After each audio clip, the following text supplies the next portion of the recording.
Okay, I'm going to start officially. Hi, everybody. Thanks for those of you who are here in the flesh and those of you who are here in the web. It is wonderful that we have a chance to learn from Dr. Joy Ladin again this morning, and I'm happy to introduce Robin Painter, who is probably going to locate herself in this conversation, I imagine. So I'll let her tell you why she's the perfect person to introduce this conversation. Thank you, Robin, for being with us, and thank you all. Rabbi Dale. Good morning, everyone. It's so nice to be here. It is such an honor and privilege to introduce Dr. Joy Ladin.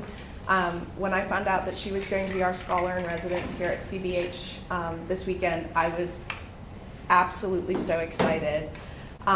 Professor Ladin is the first openly transgender employee of an Orthodox Jewish institution. She is a poet and professor of English literature at Yeshiva University's Stern College for Women.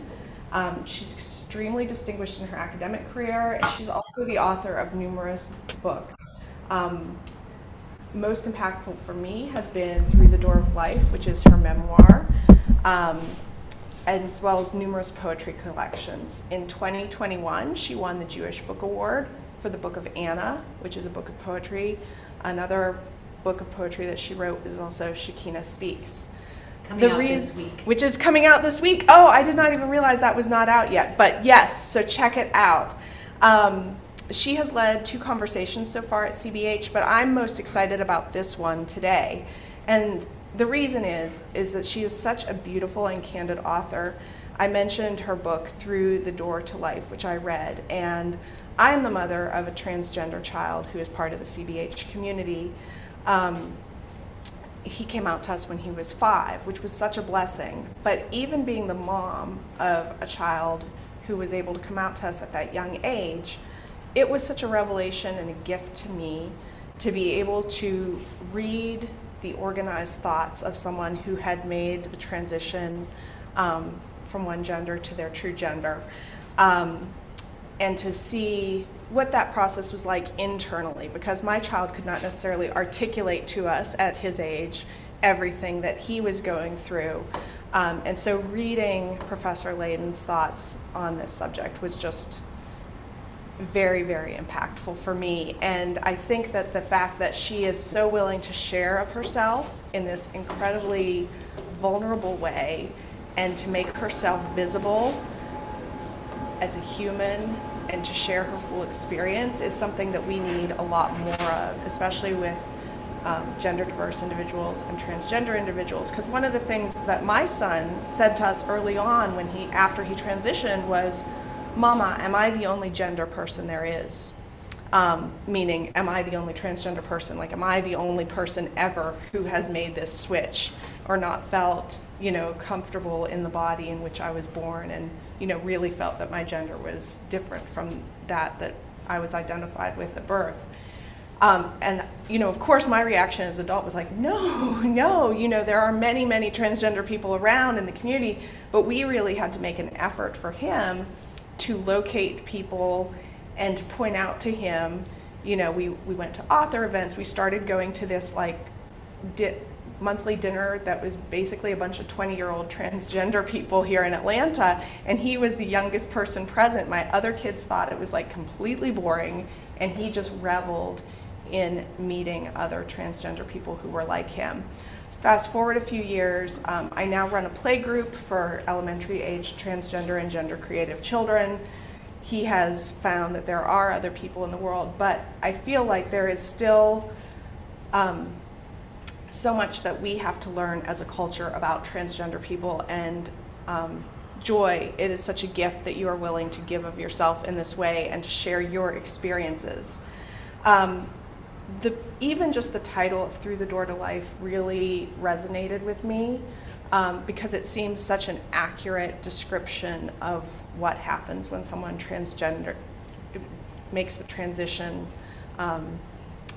to their true gender. My son, shortly after he transitioned, my husband asked him, what does it feel like now to be a boy? When you're a boy out in the world, how does that feel to you? And Elliot, he was 5. He didn't have tons of sophisticated language, but it just really struck us. What he said to Peter was, when I'm a boy, I feel like God lets me into the world a little more. And that is really also the message I took from Joy's book, was that when she was able to be her true and authentic self, that she was able to be in the world more authentically, more present, and that prior to that she had a feeling of being absent from the world. And what we really need is for everyone to be able to show up as their authentic selves. My belief, I'm the interfaith member of our family's household, so I grew up Lutheran. But my understanding, and I think it's an understanding that's shared with the CBH community, is that God gives all of us different truths, so that we all have an opportunity to grow through each other and to show each other the different aspects and faces of God. And Joy, you certainly are one of those aspects and faces of God. Your book is a blessing. It's a blessing to have you here with us today, and I'm so excited to hear what you have to say to us. Thank you.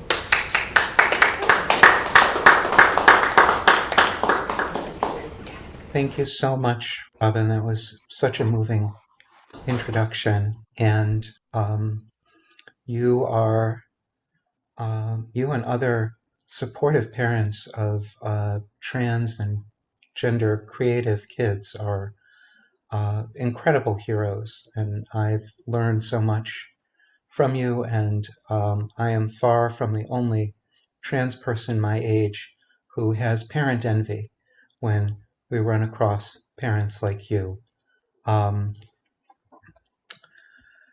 I wanted to start, and I'm not sure if this is how necessary this is, but one of the things that can be confusing about trans stuff, or thinking about kids who don't fit the standard categories of male and female, is that we don't think much about what those standard categories are and how they work and what we rely on them for, and how they change or don't change when we recognize that there are folks who don't fit into them. So I wanted to start by talking about what we now call the gender binary. And usually when people like me say the gender binary, um, we are saying it with a big chip on our shoulder because it can be a source of suffering to us. But I just want to think about it as a way that many people um, make sense of themselves and others. So without pejoratives at first, so that then we can think about it, how people who don't fit into it, what those challenges are for them, what those challenges are for us. And I come to this as somebody who is a former trans child and adolescent. Um, and as Robin was saying, someone who's experienced gender transition, but I experienced gender transition as a parent of 3 children. And some years after my transition, my youngest told me that they themselves had their own gender journey. So I've really seen this from many different angles, as well as hearing the stories of a lot of people. Um, One thing that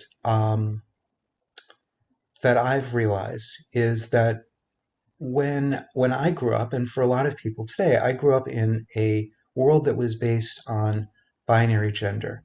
Now, there are lots of different versions of what we call the gender binary, but what they all have in common is that they define humanity as a species where everyone is either and always male or female. End of story. That's all you know. That's all you need to know. When I was born, I think my mother was sedated, but somebody, presumably the nurse or the doctor, this was, we didn't have a cool midwife or anything, said, it's a boy. Looked at my genitals and said, it's a boy. And the moment that was said, everybody in the room thought that they knew that I was going to grow up to be a heterosexual, male identifying man with a masculine gender expression, um, Jews in the room would have thought, well, you're going to say Kaddish for your parents someday, you're going to have a bar mitzvah. Um, all you needed to do was really see an infant's genitals, and if they weren't intersex, it felt like you knew all of this stuff about who they were and who they were going to become. But that's the thing about binary thinking, is whenever we divide anything into just two categories, the world gets a whole lot simpler. You know those jokes that say there are two kinds of people in this world? But one of my favorites is there are two kinds of people in this world. Those who think there are only two kinds of people in this world and everybody else. And uh, in addition to coercing everybody to be on the cool side of that binary, um, that joke and all those jokes gives me a rush of feeling of power and control. I just described 7 billion people on this planet. And I seem to be, binaries make you feel like just two categories and you know something about every human being.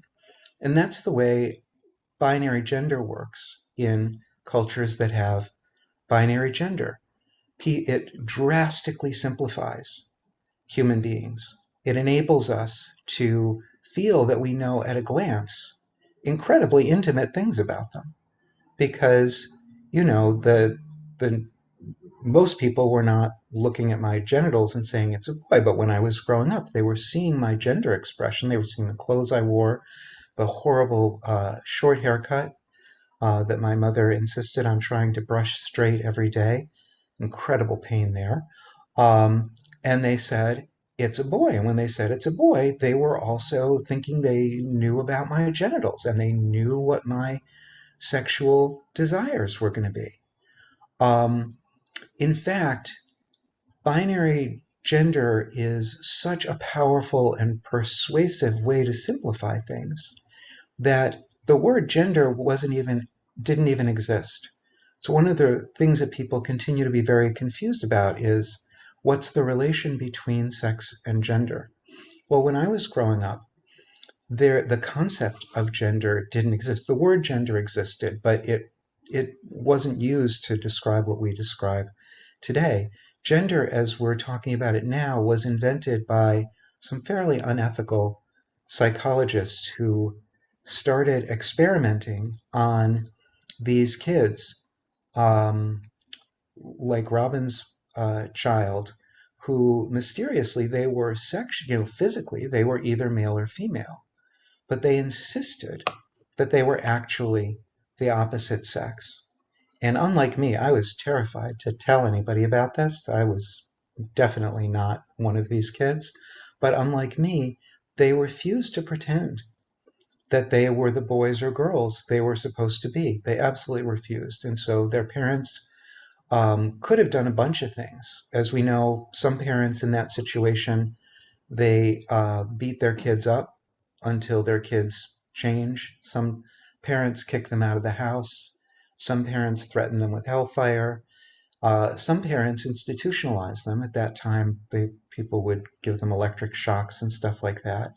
And some parents seek therapeutic help, which obviously is the best case scenario out of all of those choices, except that therapists had not a clue at the time that I was growing up what to do with these kids.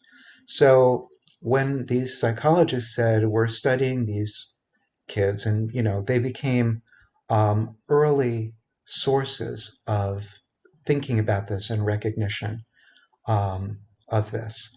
And they had to figure out how to describe what was different about these kids because just talking about them physically, they're boys or girls. So what was different? They said, well, what's different is their gender, by which they meant the sense of themselves that they had in terms of whether they identified as male or female. So with that word, they could now say, we have physical sex and we have something separate, which is the way people understand themselves. And once you separate those two things, the gender binary world that was so simple when I was born starts to get a whole lot more complicated. It also got more complicated when gay, lesbian, and bisexual people started to be recognized. That also weakened the gender binary. When my kids were born, I ridiculously didn't imagine that any of them would be trans, but I knew that they might not be heterosexual.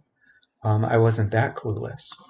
Um, but even apart from LGBTQ people, the gender binary was already being weakened by feminists. Now, feminism had been going on for a long time. There was another wave of feminism in the US among mostly middle and upper middle class white women in the 1950s and 1960s.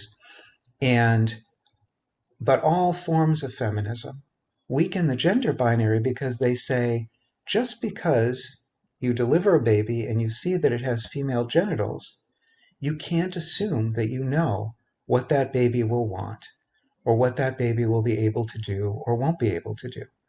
In strong forms of the gender binary, males and females have pretty restrictive lists of behaviors, not just behaviors, but desires, psychological makeups.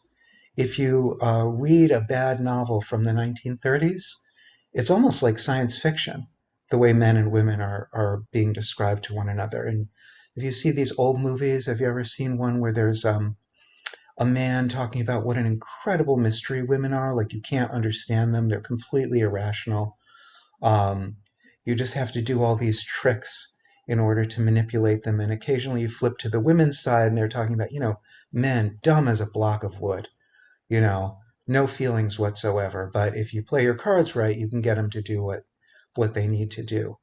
Um, that is, those are movies that are reproducing a different form of the gender binary than most of us, even in conservative communities, most of us aren't growing up with that kind of gender binary anymore. When I was teaching at Yeshiva University, my Orthodox students, they lived in a gender binary world, but their version of binary gender was a sacred version. It not only said that human beings are either male or female, but it said that that division was decreed by God. And so that division reflects God's presence in the world. When you see binary gender in a sacred version of the gender binary, you are seeing a sign of God's presence. Like, remember the rainbow after the flood?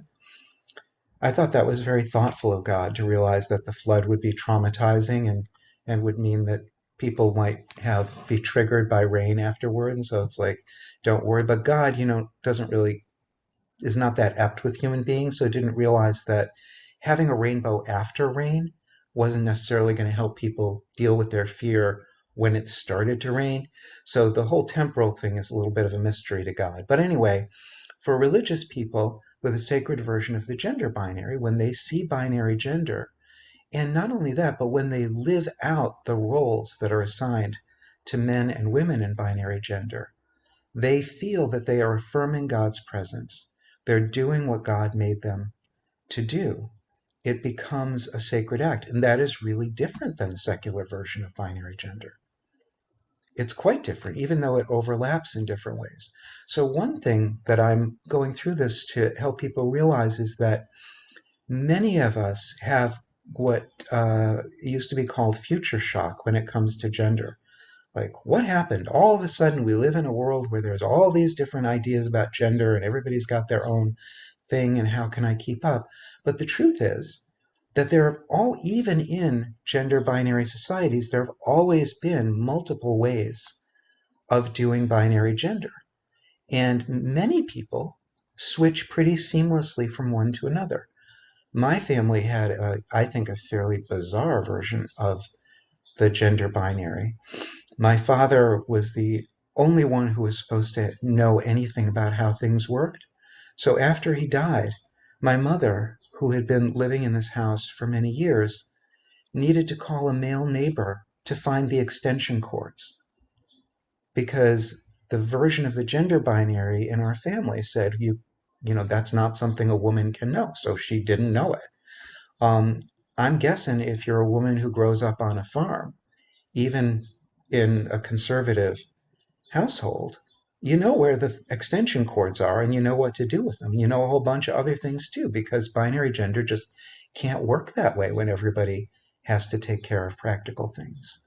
So we have a lot of experience living in a world where different people have different ways of doing gender.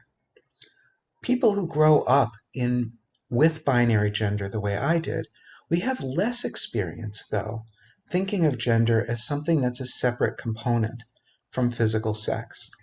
And in fact, the people who are not trans or non-binary, really, it's not a terribly useful concept.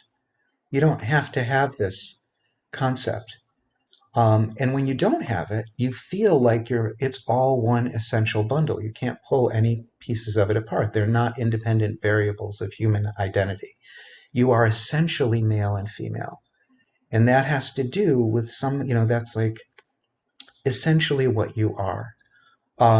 So many people are not used to, and in fact find it, the way I've experienced this myself in recent years, white people can be very uncomfortable feeling white, right? We're not used to doing that when you live in a white dominated world and all your friends are white or whatever. You don't, part of being white. You don't have to think about that.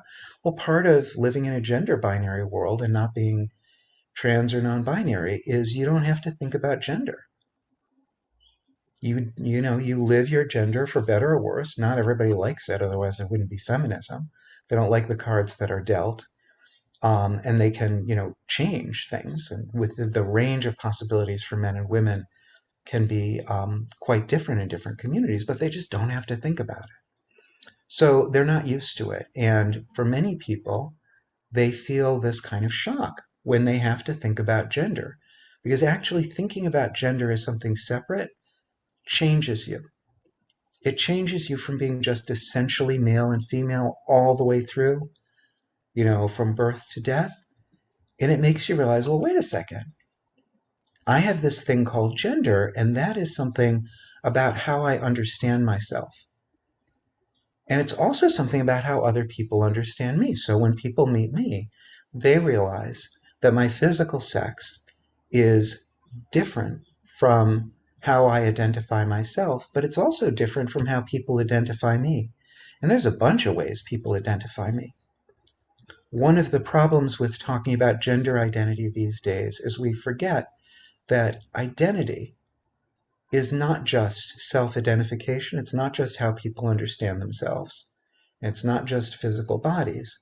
It's actually how you understand yourself, how other people understand you, and what your culture gives you to live the way you understand yourself. So if I identify as a macaroon, I am really going to struggle to get other people to identify me as a macaroon. And even if I achieve that dubious triumph of being seen as a macaroon, then my culture gives me jack in terms of living as a macaroon. Like, what do macaroons do? How do you express your macaroonness? I'm out of luck there. So I can identify as a macaroon. We have absolute freedom in how we identify ourselves, but I can't have a fully functional social identity as a macaroon. Now, this is a problem that's not just specific to trans people. For example, if you have a job well, take me, I was a tenured professor for a long time. I still identify as a teacher, but I'm no longer a tenured professor. So people don't necessarily identify me as a teacher the way that they used to. And my ability to express my sense of myself as a teacher is not the same. When people are fired or laid off, they often have that feeling of like they lose a sense of who they are or they retire, right? You still feel like you're the same person, but other people don't see you the same way and you don't do the same things. And so you don't have the same fully functional identity that you had. In fact, most of us go in and out with our identities. We have a dysphoria of one degree or another because our sense of ourselves keeps changing. Other people's sense of us really lags behind us, and our culture just offers us whatever it offers us in terms of expressing that. So the challenges that trans people face are extreme versions of something that everybody, by the time you're an adult, you have been around and around that block many times. So when you separate gender from sex, then you can say, well, what actually is gender? Is it really just what people think of themselves? And it's not just that, because gender, as you know, is so fundamental to the way other people see us, but also to the relationships that we have and the ways that we relate to one another. So trans people like me, who used to be called transsexuals, who are born into one side of the gender binary but identify with the other side of the gender binary, we have ways to express our gender identification. But as the growing popularity of the term non-binary shows, there are a lot of other ways that people can identify themselves that don't necessarily have any ways of expressing themselves. Saying that you're non-binary is like the waitress comes to take your order at the restaurant and says, so what would you like tonight? And you say, nothing on the menu. Please bring me nothing on the menu, because that's what I really want. You're gonna go hungry, most likely, at that meal. Um, and but that's what it's like to identify yourself in ways that your culture doesn't recognize and doesn't offer you a well elaborated set of symbols and conventions and signs. Um, so gender is an interpretation of who we are. There's the physical fact of who we are, but that's an animal thing. Animals have physical sex.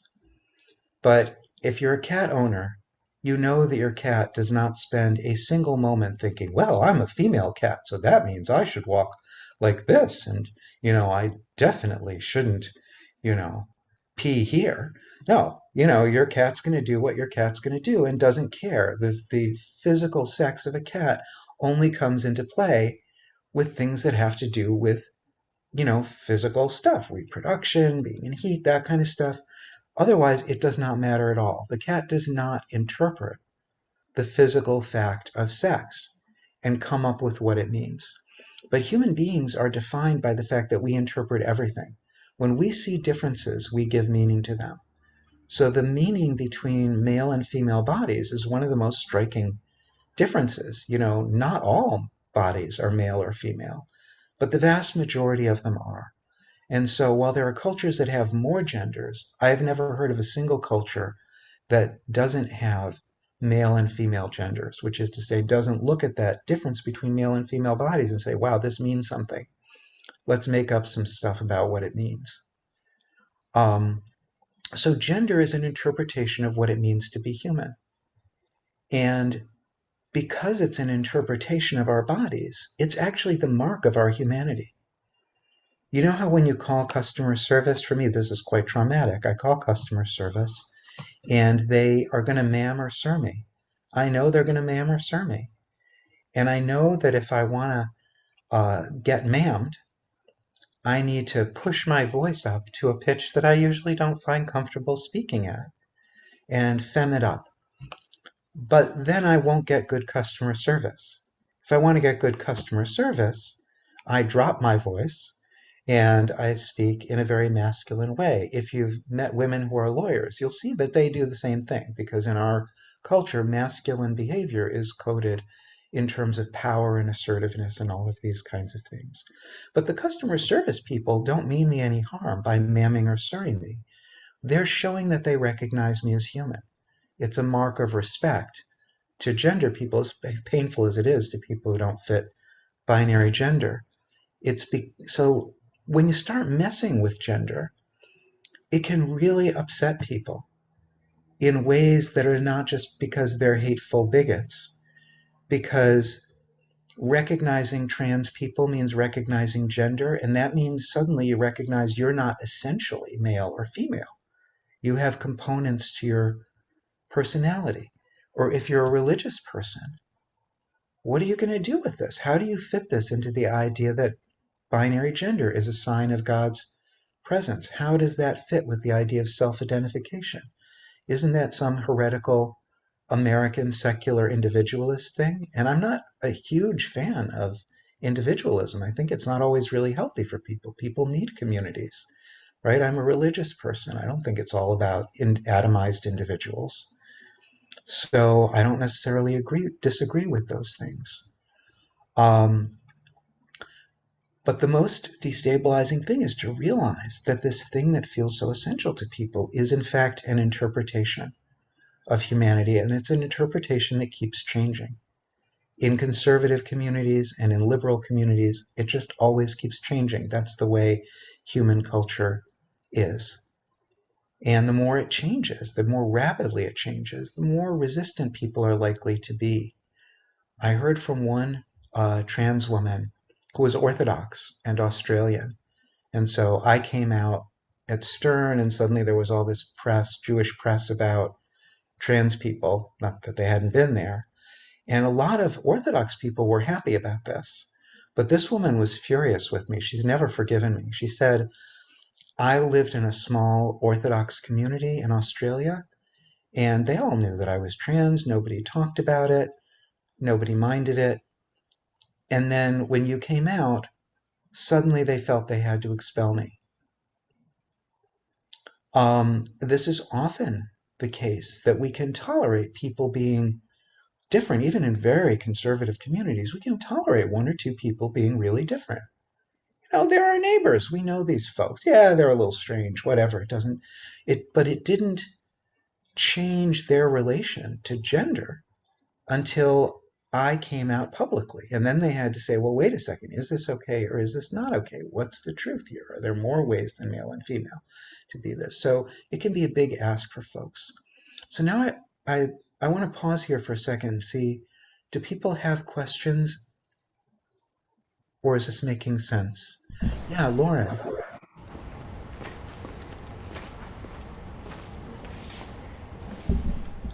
Lauren? Oh, you are muted. Joy, give us just a second. Okay, Lauren, you can unmute yourself now. What I'd like to understand from your vantage point, when I came out to people, I found that some of the easiest way to explain myself to someone was to say that my loving a woman felt as natural to me as your feeling love for someone else. And there's this whole discussion about nature or nurture. Okay, and this whole question of if gender is a political or social construct. Are there choices or is this nature? And can you explain for me how you are trans? Yeah, that is a great question.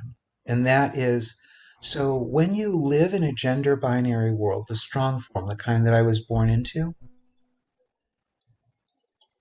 things that seem to happen all the time, we think of as nature. That's the natural way things were. So in my family, it was not natural for people not to be heterosexual. I don't think that they thought about people like that enough to think about, is it an illness or a deviance or whatever? They're just like, oh, it's not natural. Natural is heterosexual because that's part of this gender binary bundle. They didn't even have the word heterosexual. That's like the word gender. Heterosexuals didn't become heterosexual until gay people started and lesbian people started to be visible. Until then, you were just a person. And of course, you had sexual desire, and of course, you had sexual desire for someone of the opposite sex. It was taken for granted. It was natural. Um, it is natural for human beings to do this interpretive stuff. It's natural for, the parents of trans children here know that children, as they grow up, they look inside them. They have a bunch of different feelings. And it's natural for them to have different feelings. And it's natural for them to try to figure out what those feelings mean about who they are. In fact, it's one of the big jobs of being a parent, is to try to guide our children to understand their feelings. It's also one of the big jobs of culture. As you grow up, you internalize your culture, and your culture teaches you all this stuff. A lot of it is crap. But even the crap is better than having no way to understand who you are, or having a way that defines you as something bad to grow up as who you are. So I didn't grow up knowing that I was trans. But from a very, I think I always identified as female. From preschool on, I realized that other people didn't identify me as female, but I still couldn't identify myself as trans because my culture didn't have that category. I thought I was just the only person who had this complication where my sense of who I was didn't line up with my body.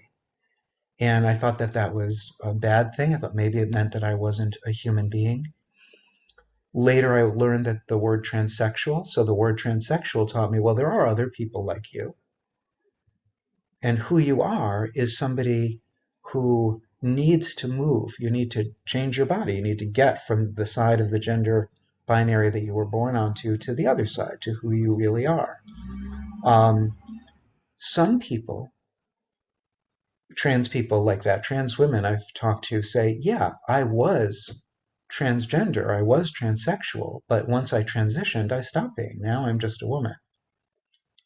So people, when you're off the beaten track in terms of what your culture says human beings can be, it can be quite confusing, and it can be hard to find any sort of unanimity.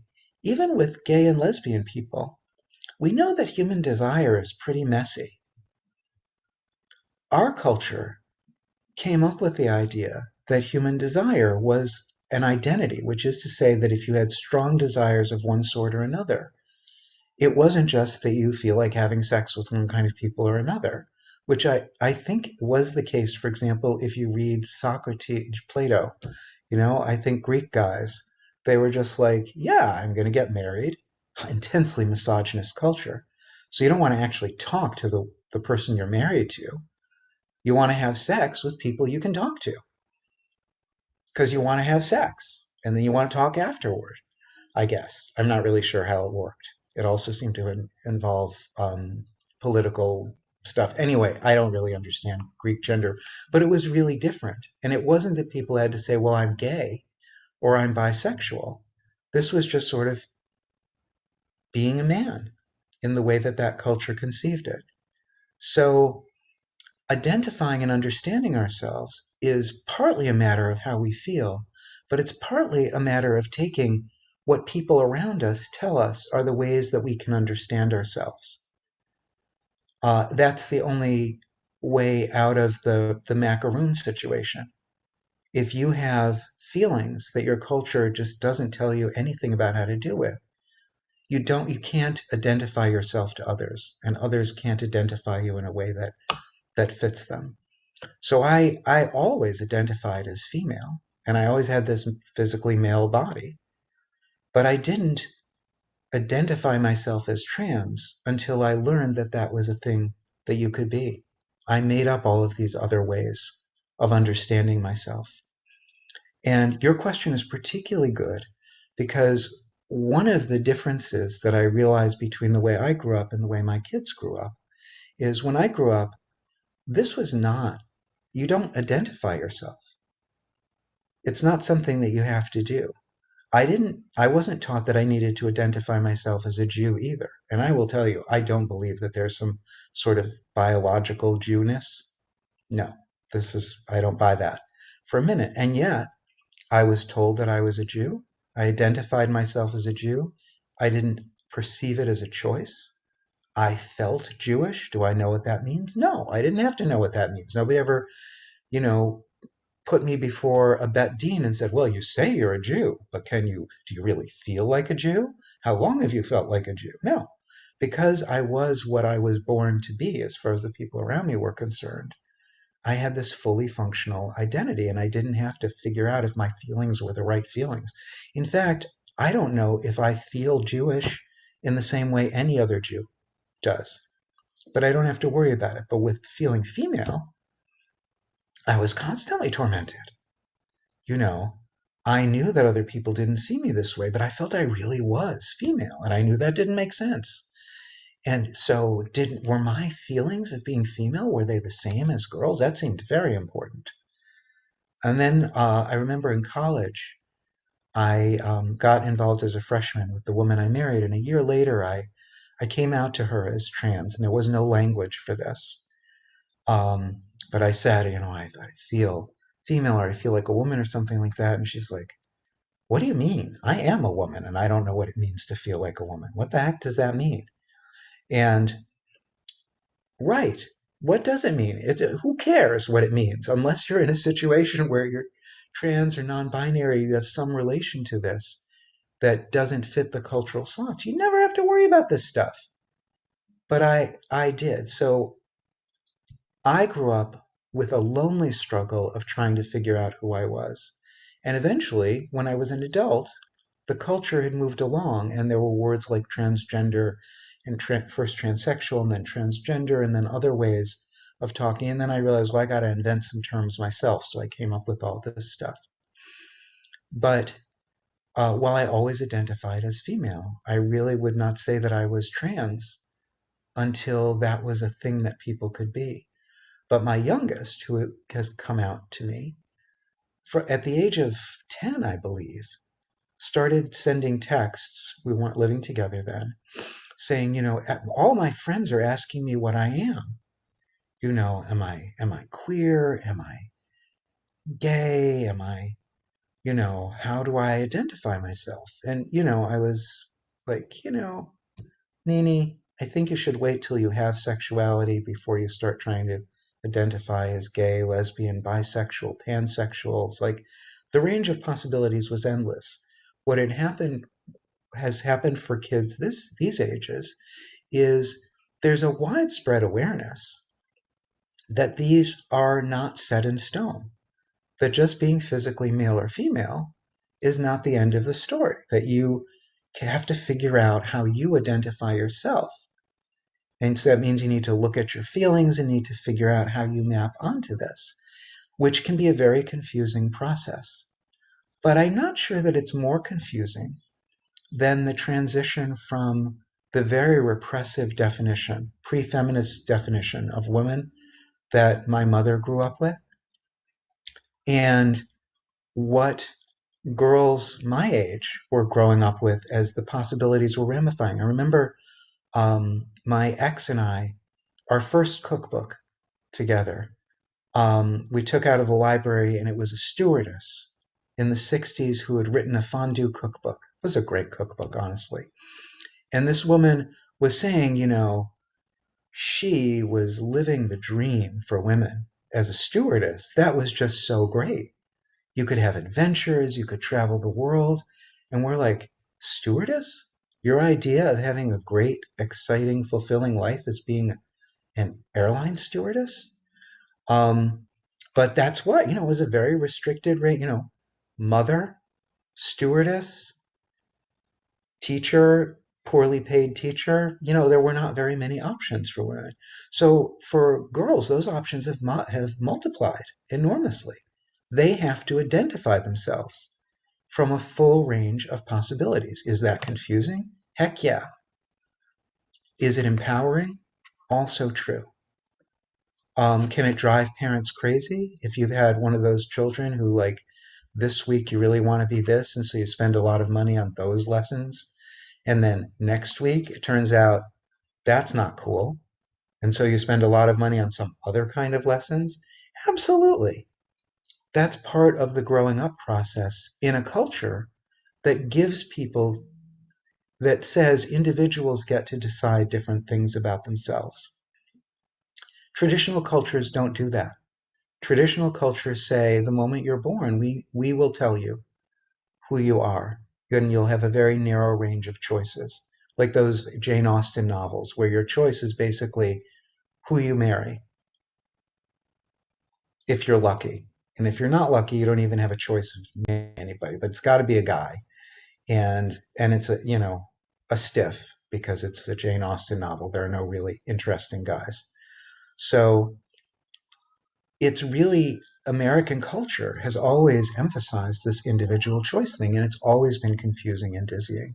So children are growing up in a gender diverse world, which is not offering them a stable, intelligible range of possibilities, other than what I would call transsexual kids, right? If you identify here and you you're born into this side of the binary and you strongly identify on the other side of the binary, people can more or less understand that. That's, a lot of people are not happy with it. It's not an easy road. But all kids are being asked, just like, what do you want to be when you grow up? All kids are being asked to think about, yeah, your body is male or female, but who are you? What does that mean to you? And one of the things that turns out to be true, which I think is interesting, it's a little maddening, but it turns out that when people ask themselves, yeah, my body's male or female, but who am I really? When I look inside, who am I really? It turns out that there are a zillion different ways that people can relate to gender and identity.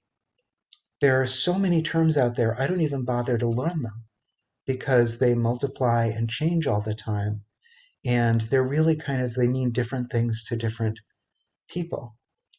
But what is true is that the categories of male and female are just too broad to really fit many people's feelings, specific feelings. And that's a normal thing.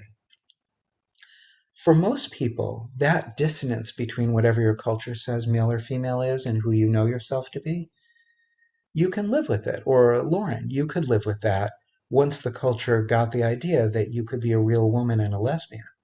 Because when my mother was growing up, if you were a lesbian, you weren't a real woman. Remember that whole fight that feminists had with lesbian feminists? And right? It seems like the Stone Age now. But yeah, lesbians were not real women, and then lesbians were real women. And when lesbians were real women, I'm guessing you're like, okay, finally, I can make this binary gender thing work. Because finally, enough of me is being reflected in it. Is it perfect? Highly unlikely that it's perfect. But it's good enough for rock and roll, right? It's good enough to get by. But if you're a trans or non-binary kid, the dissonance between how you feel and what your culture tells you you can be and how other people interpret you is a problem. It's a physical problem. As Robin was saying, it can be such a problem that you don't feel like you're really alive. You don't feel like you're really visible. People can't see you. And so helping those kids negotiate and navigate these feelings and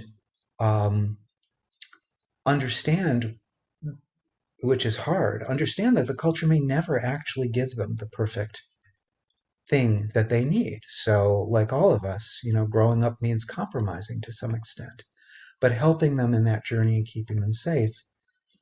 And recognizing that when they do that, they're not different from us. They're not like a different kind of person, because we've all navigated the terms that our culture have given us. We've all seen those terms change over time. And we've all made the best that we can out of what that is. And we've all experienced some kind of dissonance. To me, that's the basic challenge of parenting in a gender diverse world, and the challenge of growing up in a gender diverse world, if we can just leave the Republican Party out of it for a minute, which, Yes, please. Hi, Joy. Thank you so much. I thought that was a really insightful answer to Lauren's question, and I was curious. I have another question, but I also wanted to check in with the audience and see if there were other questions. What about my live audience here? Any questions? Okay. Okay, so my question for you then is, in this gender diverse world, and maybe it's not necessary now, but in my experience with other parents of kids who are gender creative or transgender, occasionally I've met people who have come forward and said, I would like to join this play group. My child doesn't identify as gender creative or transgender yet, but I have a feeling, that they are having a hard time expressing themselves. And I was just curious, as someone who grew up as that more reticent child, like Peter's and my child has always been very this is who I am. It was a blessing that he was so clear, and he is that prototype that you were talking about. He was very clearly moving from one gender to another. People really read him as male and understand him as male. Even when we look back at pictures, we see him and we're like, oh my God, that child was in drag, because his stance is like this, even though he's like a 2-year-old, dressed in a frothy pink dress at that point. So I was just curious if you had any ideas to share for parents in the audience who maybe have children who are non-binary or on the cusp, or kind of maybe scared or nervous about entering into the gender diverse pool, as it were. Rabbi Mike also has a question, so.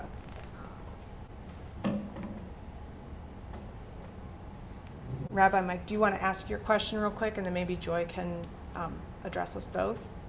Sure. I just wasn't sure if you wanted to get an answer first. So hi everyone. Greetings from Acton, Massachusetts.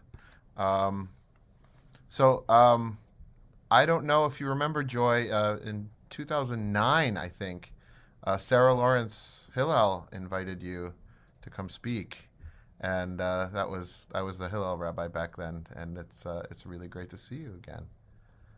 So first of all, hi. Hi. I know. I'm there. Congratulations on your new position. Yeah, thanks. So yeah, so you've got your interim rabbi here, you've got your incoming rabbi, you've got some board members here, and some just fantastic leaders in general. Um, Very simple, practical question.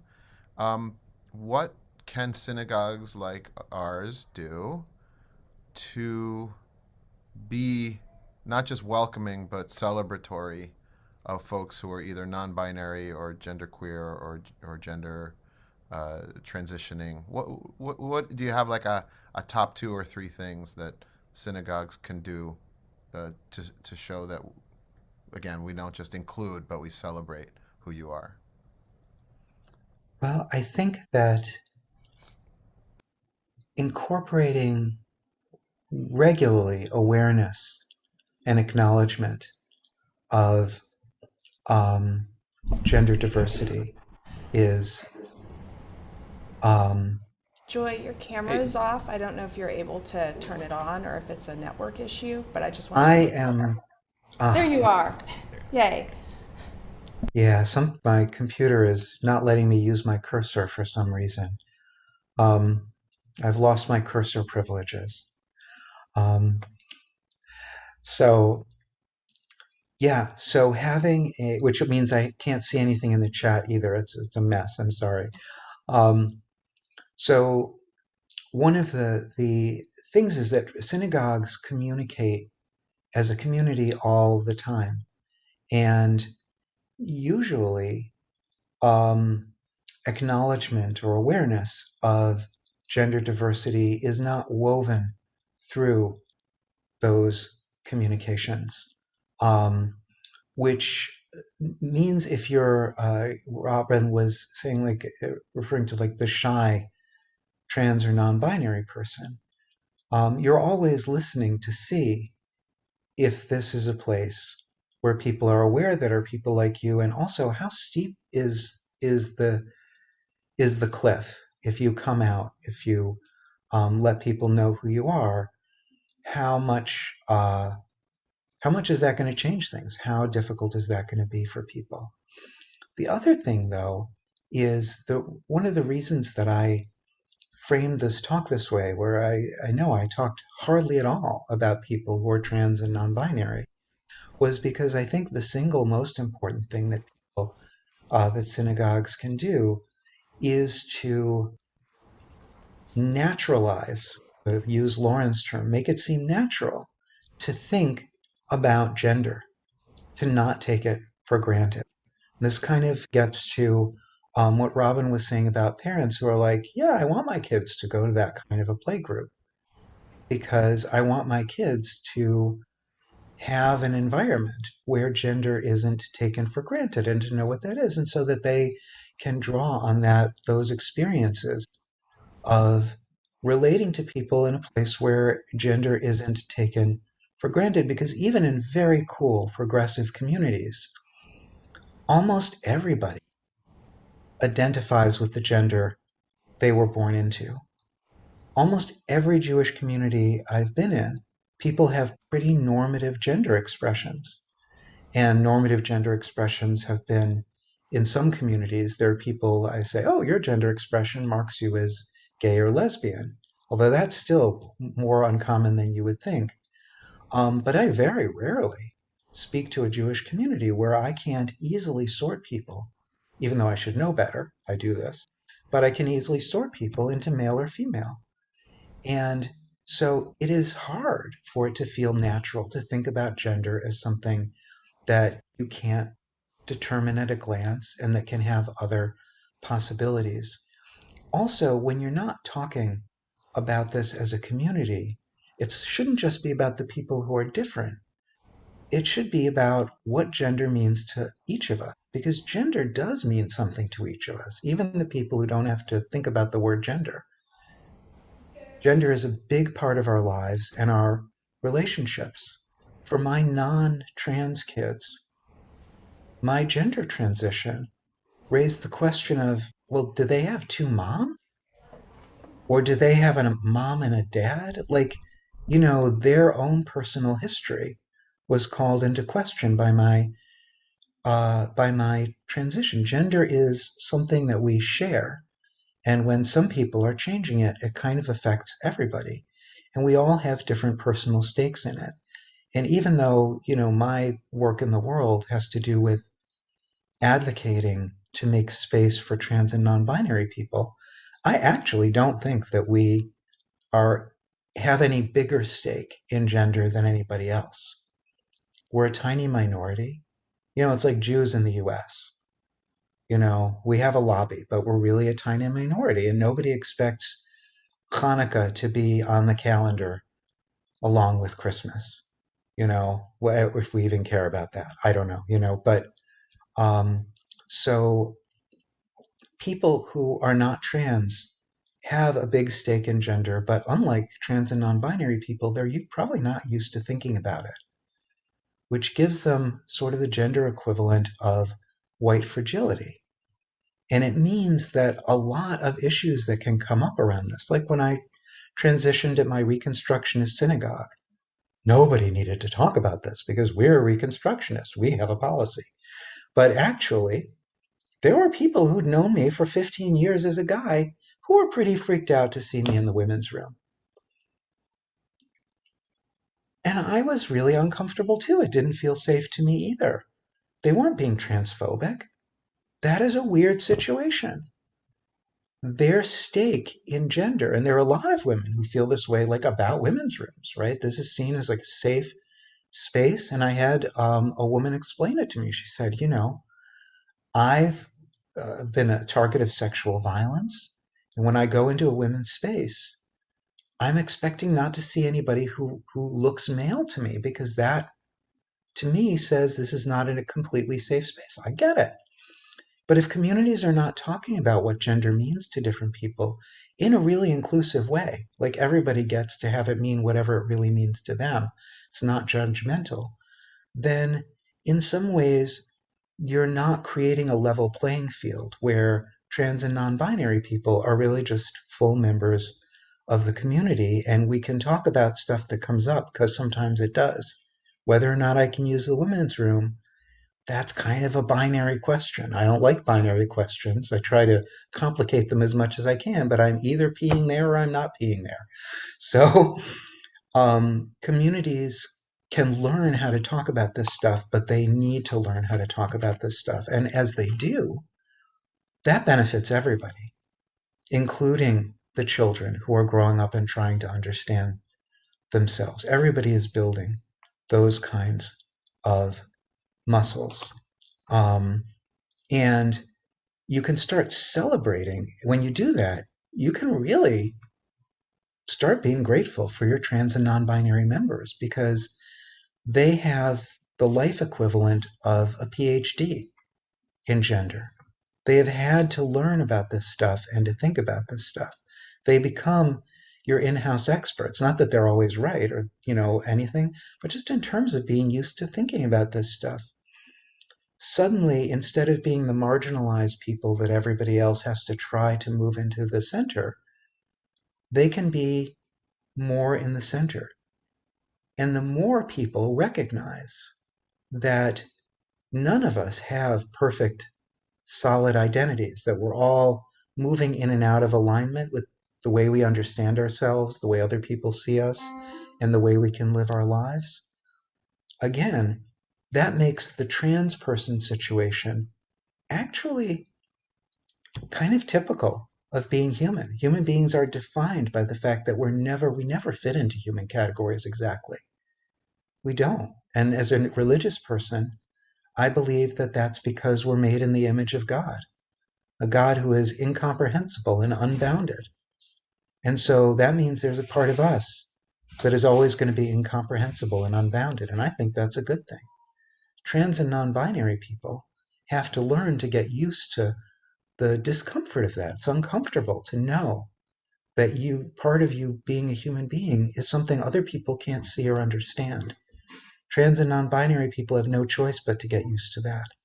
But actually, it's a good thing for everybody to get used to. I don't know if this is helpful, Mike, but No, it's really helpful. I mean, I could even imagine. Well, I don't know. Maybe you tell me what you think. If a synagogue had like a gender working group, right, where instead of like, okay, here's our policies, we're actually going to have a conversation, and everybody bring their gendered self to this conversation. absolutely. I think that that's a great idea. And I was, bizarrely enough, one of the most profound things I was taught about identity, I was taught by my Orthodox students at Stern. So I had failed in teaching a class in Jewish American fiction because I'd forgotten to define the word Jewish.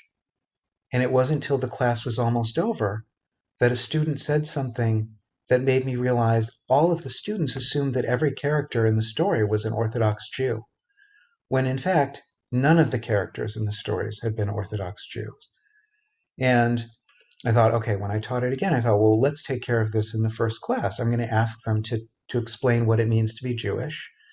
That'll take 30 seconds. They'll say it means being an Orthodox Jew. And then I will come in and say, well, actually, most American Jews are blonde. There are all different kinds of ways to be Jewish, da da da da da, right? Which is basically the Jewish equivalent of trans identity. You look at somebody and you know that they're Jewish, but you don't really know who they are until you get to know them. I thought I would bring this knowledge to them. But instead, most of the class was each of them telling these long stories. These are young kids. But they were like, well, I grew up in this town in New Jersey. And everybody's like, oh, we know what that means about your Jewishness. And then I went to this summer camp, and that changed everything. Everybody's, oh, yeah, that camp, that'll blow your mind. And then my parents split up, and one of them became extremely frum, and the other went off the derech. And I started going to this shul. And what it turned out, by the end of it, I realized none of them identified as Orthodox or modern Orthodox. None of them used those words. For them, being Jewish was a constantly changing story of how they understood themselves in different ways as Jews, depending on the people they were with, the intimate relations in their lives, the rabbis they were um, influenced by, and this was not a problem for them. This was exciting. And then I realized that's the way trans people talk about gender when we get together and we're talking about gender. We don't just say, well, I'm an X. We say, well, I was born this and I was raised that, but I was a tomboy and that was an issue. And, like, and then I got married, and when I had children, I had to do things this way. Like, the way we do gender keeps changing through our lives. This is true for everybody, just the way we do Jewish keeps changing through our lives. And so encouraging community conversations and sharing about those stories, about how we live gender, um, that I think is a great idea. And I think it's a great source of learning because no two people have the same gender story, just the way no two Jews have the same story about what it has meant to them to be Jewish. Christine? Joy? Oh, I'm sorry, Yes, Robin. we have No. another question. I just want to make sure you saw Yeah. Christine's hand up. Go ahead, Christine. Hi, Joy. Thank you so much. This has been an absolutely fantastic conversation, and to hear all this has been really, really wonderful for me. I have a child who was born female, who I armed very heavily with language around. I am a cis woman, heterosexual, exact all that stuff. Not good or bad stuff, just stuff. And I have I sort of came up in the 90s when a lot of my friends in college were coming out as gay or lesbian, getting disowned by parents left and right. It was terrible, a lot of emotions around that. So I raised my kids with this concept that, people love people and whatnot. It was very much focused around sexuality. I always use the term partner. I think I did a good job at that because at 11, my child came out as a lesbian. And I was like, okay, we know how to handle that. That's totally fine. And now, literally this past week at 14, after presenting for a long time as, leaning as though heading towards trans man, but not saying anything for several years, he came out as a trans man or a trans boy. Anyway, I'm saying this very inarticulately, but what I'm trying to get at is I'm trying to understand this cultural shift that you described very articulately, and I want to sort of delve into that because I think I've sort of lived this, right? And would you say that it's potentially that first I didn't give my child the language around sort of gender diversity. I really leaned into the sexuality, but also do you think that since the 90s to today, there's been that cultural shift in how much we do discuss gender in more diverse ways? So my lesbian friend who, who may now have identified more as trans. Do you see what I'm saying? Like, depending on what point in time you are, things turn out Yes, differently. I I just want some do. clarity around that. Sorry, I very do. inarticulate, but Because our identity and that fully functional social identity thing, as opposed to self-identification, our identity has to do with how other people can understand us also. That means what our culture offers us as ways of being understood and understanding ourselves, that that does change. And we internalize those categories and we make the best of them. Like I had a terrible time with the cultures my cat culture gave me. Um, but now there are more categories, and even if you don't teach your kids about that, if you've got an internet connection, there are plenty of some wonderful teachers and some scary people who are providing crash courses in gender diversity and diverse sexuality. So I think kids are broadly more aware that this can be more complicated. But I don't think that we have very good ways. When I hear, oh, kids have this all figured out, the next generation, this won't be an issue. I don't think that that is true because I think that there's a huge difference between self identification and culturally recognized identities. That's part of the big conflict with anti trans conservatives. That's why they keep going back to the nightmare image of me using a women's room. It's because if gender is just self identification, that means it's not something you can see. And it's something that can change all the time. And that's pretty weird. It's true about self-identification. You can't see it, and it can change a lot, although some of the ways we identify ourselves, like for me being Jewish and identifying as female, they're very stable, but nobody else can see them. And so when we say gender identity is just a matter of how we know ourselves, for a lot of people, that's like, what the heck are you talking about? That doesn't make any sense to me, and that, in fact, feels kind of scary.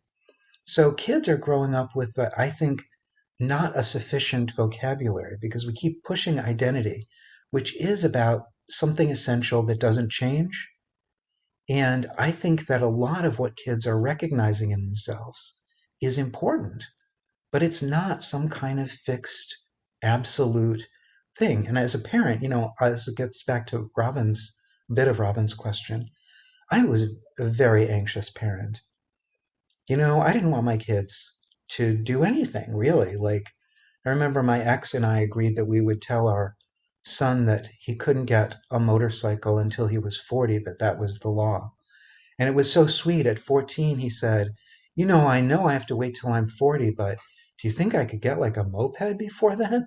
It was extremely cute. So, when my youngest came out to me as trans, even though I was trans, I had all of these kinds of anxieties. How do you know? How can you be sure? What is going to happen? And I had to, fortunately, my kid is a take no prisoners child. I was let know in no uncertain terms that my feelings I would have to deal with on my own. They did not want to deal with my crap. But the other temptation that I had to resist was going all in and saying, oh, great, now I know who you essentially are and who you always were, because that flattens us. And trans people have traditionally had to flatten ourselves because other people don't believe who we are. So we have to experience ourselves as being always exactly the same thing. Somebody asked me at a talk, said, were you always a woman in a man's body? And it wasn't until then that I realized, wow, that is crazy.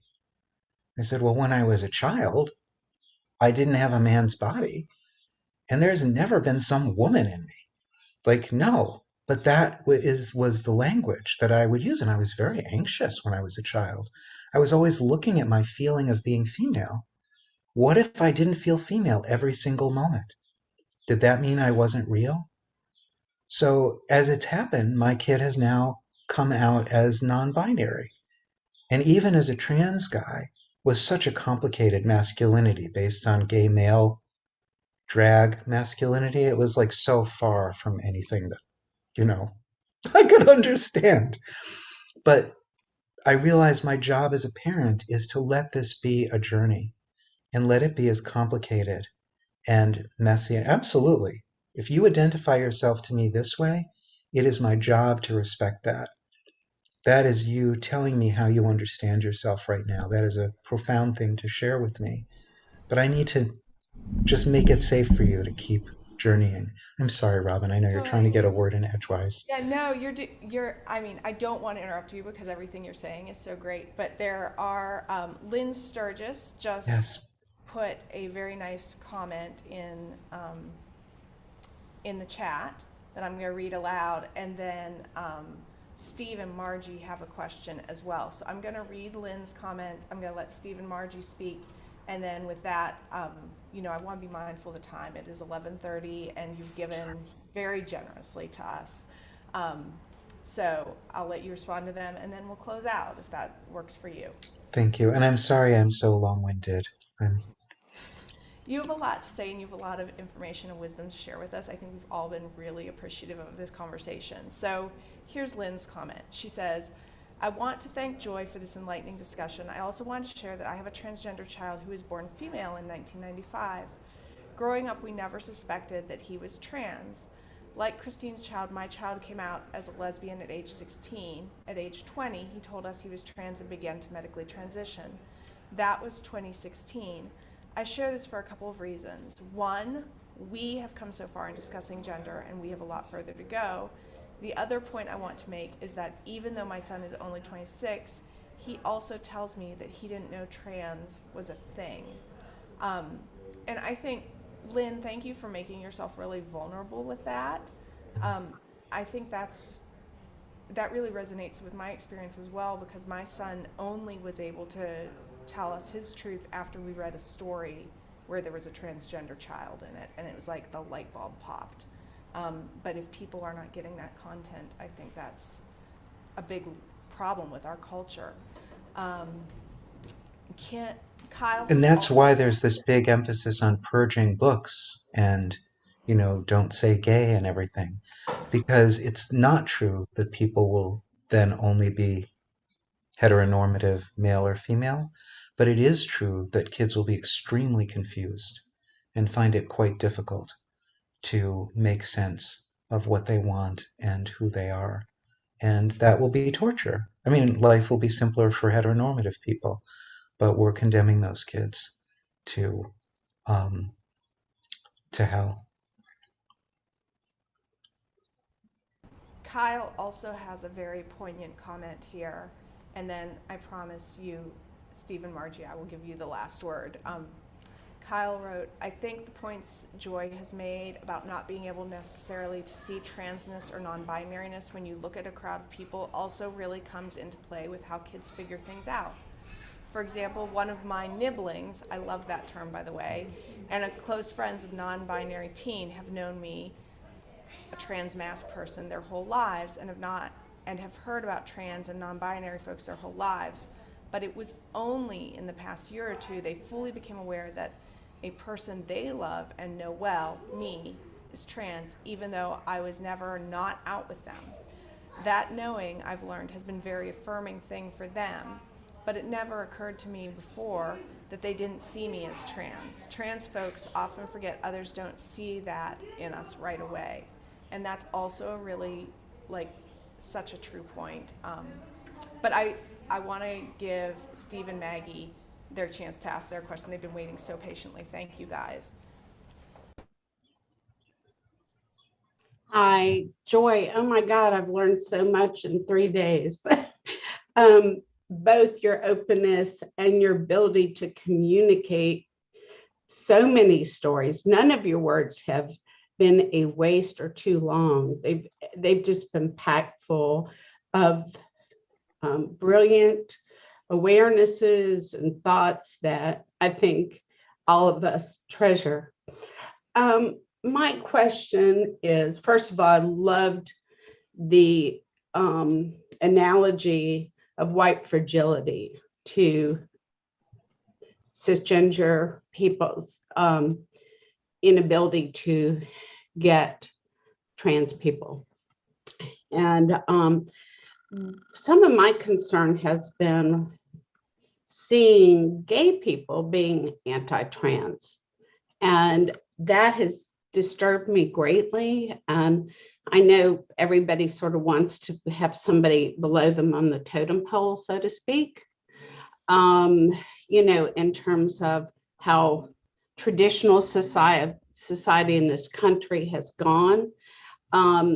And I didn't know if you've had much experience in moving gay people to an understanding, LGBT folks understanding more about trans and getting off of their own finger pointing. Thank you. That is really true. I've had a lot of experience with that. Actually, that's how I met my wife, but that will have to be a story for another day. One of the things about LGBTQ, etc., all the other letters, is this is a coalition that really is based on other people hating us. There's, from many perspectives, being gay or lesbian doesn't have very much in common with being trans. From some perspectives, there's some overlap.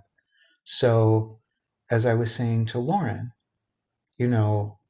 the gender binary didn't have room for her either for a while. So that is something that she can see herself as having in common with trans people. And in terms of gender expression, some, not all gay and lesbian people have a gender expression which is also not heteronormative.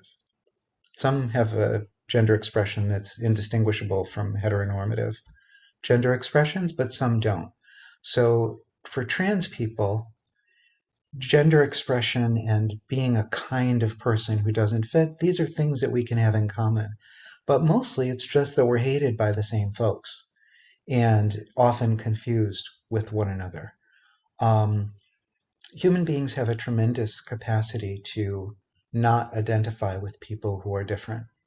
You know, that is a normal thing. But there's something more that I've heard also, and I've tried to listen very closely, particularly to anti-trans feminists, some of whom are lesbian and some of whom aren't. Um, but for them, there's an idea that this is partly true. Um, One of the reasons that trans uh, men often take a longer time to come out as trans men is because women now have a wide range of gender expression and possibilities.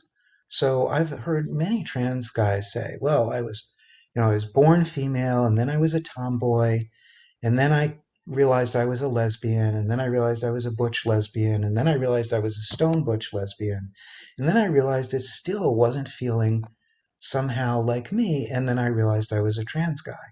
Because there was such a range of possibilities, it was kind of like Goldilocks. You're looking for the one that fits as well as it can. But for some anti-trans feminists, this is a way that trans people are undermining the women's movement and undermining the lesbian community.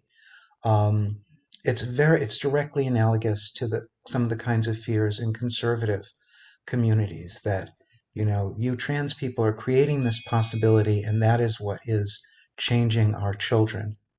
It's a sense that there would be more lesbians and fewer trans guys if being a trans guy was not seen as a thing. Um, and that's probably literally true because I've had some lesbians say, if I had been born now, I probably would have transitioned, but I've been living this way. It's not totally working for me, but I'm just going to keep going with this lesbian identity. So it is marginally true. Another objection, and I want to say this respectfully because I think, people's feelings are real feelings. What we do with those feelings, that is something to moralize about, but the feelings and anxieties, that's just, we all got those. Um, Another thing that I've heard from anti-trans feminists is that for them, the biologically based definition of woman. Ironically, that gender binary based definition, it's a modified form because it now has room for lesbians and it has a vastly expanded idea of what women can do and be and how they can dress. But nonetheless, they say for them, being a woman means having the life experience of being born and raised as a woman, being socialized and having to process that misogynist crap and work your way through it, knowing what it's like being a sexualized target of the male gaze and male violence and being demeaned and all of that kind of stuff. That's what being a woman means to them. And that definition of woman is the basis for their feminism. And so if somebody like me comes along and says, I'm a woman, I am really I'm taking away their identity, the identity that is important for them, right? The word woman is seen as a zero-sum game. There can only be one definition. It's like, what was that TV show? In the end, there can be only one, with the Scottish people cutting each other's heads off. Anyway, whatever. Um, and when I got that message, I stopped saying I'm a woman because I thought, I'm not empowered to change the system of gender and the definition of woman. And I don't want my identity to come at anybody else's expense. I can identify myself in any way that I want to. But socially speaking, I really understand the investment that some non-trans women have. Some non-trans women don't care. Some non-trans women are like, yay, the category of woman has been too narrow. This is awesome. But for some non-trans women, being a woman is a very hard-won and hard-lived identity that has a lot to do with biology and socialization. And I respect that. Being the category of woman is very important to me. This is something we have in common. I know how meaningful that category is. I held on to that my whole life. And so I don't want to take that away from anybody else. So I think the question is, and this gets back to the kinds of conversations that Mike was talking about fostering, is how can we talk about the stakes we all have in these categories and not solve all the problems, but make sure that everybody feels heard, feels like their feelings are respected, and we do what we do with all conflicts. We look for areas of agreement. We try to minimize the areas of disagreement. We compromise as much as possible. And we hope that we've listened with loving hearts so that the people who are not happy with the compromises still feel like they're seen and respected and included. Beautiful note to wrap up on, Joy. Thank you so much. I just want to applaud because this has been such a great conversation, and I'm going to turn it back over to Rabbi Dale to close us out. So, since this is the last event of our weekend of our unbelievable experience of virtual and very profound wisdom and artistry, Joy, I just want to thank you on behalf of our entire congregation, on behalf of the Adult Education VOD, who worked so hard to put this weekend together, and to thank Will and Abby, who have been our tech geniuses today, dealing with adversity and surprises with grace and competency. And thank you to all of you who came. Today is the day in the Omer of Chesed Shebetiferet, of love within beauty and balance, and I think we've experienced that. So thank you all for being here, and thank you, Joy. Thank you all so much. I love your community. I love your congregation. Lauren, I'm happy to come back anytime. I mean, this has just been so wonderful for me. Thank you all. Awesome. Thanks again. Bye-bye.